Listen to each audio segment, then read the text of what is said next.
Le Tout-Puissant a dit, et donne-leur un exemple de deux hommes, que nous avons fait pour l'un d'eux 2 jardins de vignes, et nous les avons entourés de palmiers, et nous avons fait entre eux des champs cultivés.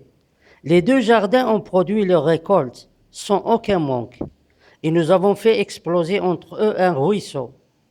Et il a eu des fruits, et puis il a dit à son ami, en discutant avec lui, j'ai plus d'argent que toi, et les gens de mon clan sont meilleurs.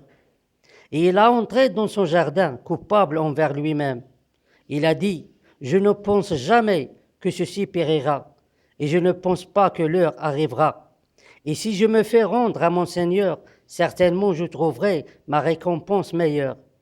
Son ami lui a dit, en discutant avec lui, as-tu mépris de celui qui t'a créé de la terre, puis du sperme, puis il t'a façonné en homme? Quant à moi, c'est Dieu mon Seigneur, et je ne fais à mon Seigneur aucun associé.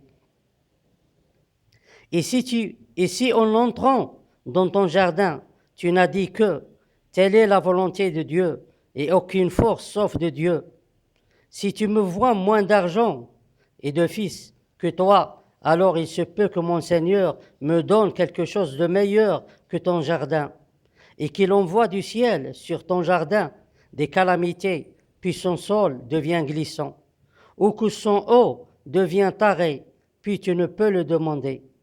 Et sa récolte s'est fait détruite, puis il s'est mis à tordre ses mains à cause de ce qu'il a dépensé sur son jardin, qui est vidé de tout son bien. Et il dit, je souhaite n'avoir associé à personne à mon Seigneur. Et il n'a eu en dehors de Dieu aucun secoureur. Et il n'est pas gagnant. Là-bas, la souveraine protection appartient à Dieu, le vrai. Il accorde la meilleure récompense et le meilleur résultat.